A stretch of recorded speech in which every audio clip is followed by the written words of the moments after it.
शिव महापुराण की कथा कहती है दर्पण इतना बड़ा ले लो,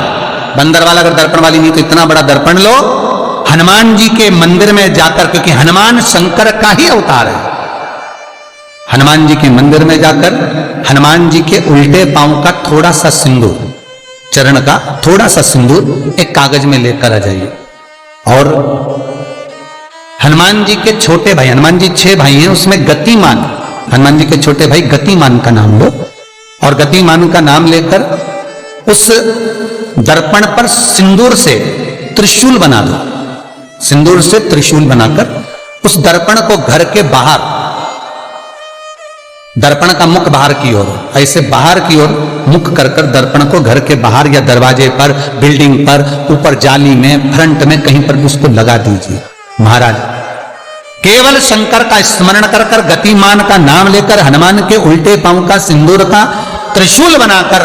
जो दर्पण को लगा देता है, आपको 1 महीने के अंदर अंतर मालूम पड़ जाएगा कि पिछले जो महीने निकले हैं उस महीने का अंदाजा लगाना कि घर में लोग कितने बीमार पड़ते थे और इस दर्पण को लगाने के बाद बीमारी कम हुई कि नहीं हो कम तो ठंडा कर देना, क्या जा रहा है, पर करके जरूर देखना, विश्वास रखकर करोगे, भगवान शिव का अनुमोदन कर कर, भगवान शंकर पर विश्वास रखकर करोगे तो बीमारी घेर नहीं सकती। अकाल मृत्यु हो मरे जो काम करे चंडाल का, काल उसका क्या बिगाड़े जो भक्त हो महाकाल का। शंकर की आराधना करने वाला, शिव का स्मरण करने वाला, शिव का निवेदन करने वाला, शिव अर्चना में डूबने वाला, शिव का अनुमोदन करने वाला कभी दुखी नहीं हो सकता। तो शास्त्र कहता है जिसको बहुत रोग हो, एक रोग मिटा दूसरा चालू, दूसरा रोग मिटा तीसरा चालू, तीसरा रोग मिटा चौथा चालू, चौथा रोग मिटा 5वां चालू, बहुत रोग से ग्रस्त है, कुछ ना करिए, एक काम करिए, 7 काली मिर्ची लो, 5 लौंग लो और 5 बमूल के कांटे, बमूल के वृक्ष के जो कांटे होते हैं, अगर बमूल के वृक्ष के कांटे ना मिले तो गुलाब के कांटे ले लो, कांटे लेकर उसको एक लाल पोटली में, एक लाल कपड़े में, छोटे से टुकड़े में उसको बांधकर, जो व्यक्ति बीमार है उसके ऊपर से हरि और हर का, भगवान शंकर का मूल मंत्र का स्मरण करकर, अगर कोई मंत्र, गला पकड़ रहा है, अगर कोई मंत्र ना हो महाराज तो श्री शिवाय नमस्तुभ्यम और ओम नमो भगवते वासुदेवाय इसका स्मरण कर कर आप 21 बार उतार कर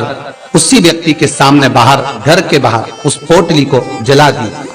उसकी धुआं उस जीव को लगने से तो निरंतर बीमार पड़ रहा है, निरंतर बीमारियां धीरे धीरे छूटने लगेंगी महाराज, धीरे धीरे समाप्त। जिसको श्वास से जुड़ी हुई तरह प्रॉब्लम रहती है, दमे से जुड़ी हुई प्रॉब्लम रहती है, श्वास की बीमारी रहती है, या महाराज दिन रात खांसी चल रही हो, श्वास से जुड़ी हुई परेशानी चल रही हो, उसके लिए निवेदन है 7 लौंग के पत्ते पर रख लीजिए और घर के बाहर 5 दिए घी के लगा दीजिए। जिस व्यक्ति को श्वास ज्यादा चलती हो, खांसी ज्यादा चल रही हो, दमा भरा रहा हो, उसके लिए वैकुंठ चतुर्दशी का यह उपाय अवश्य करिए। 5 लौंग या 7 लौंग या 11 लौंग या 21 लौंग, जितनी आप निरंतर एक लौंग कर कर खाना, जितने दिन आप खा सकते हैं, पीपल के पत्ते पर रख दें। और वैकुंठ चतुर्दशी का जो मूल मंत्र है उस मंत्र को आप लिख लीजिए, उस मंत्र का स्मरण करिएगा। ओम हीम, हा उस पे ई की मात्रा, अम की बिंदी, हीम। ओम हरिणाक्षाय, हरिणाक्षाय नमः शिवाय। एक बार सब हमारे साथ में बोलें, ओम हीम ओम हरिणाक्षाय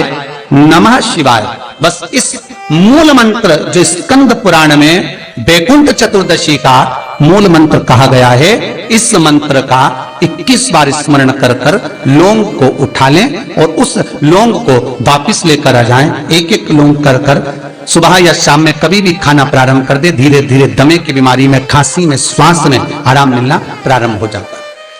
पर इस मंत्र को वैकुंठ चतुर्दशी के दिन रात्रि को जब आप 11 बजे से लेकर 12:30 के बीच में, जब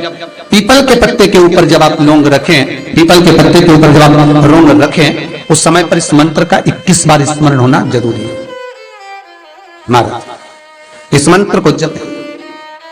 और यह मंत्र कोई साधारण नहीं है, फिर निवेदन करेंगे, ये मंत्र जीवन का सुख देने वाला है।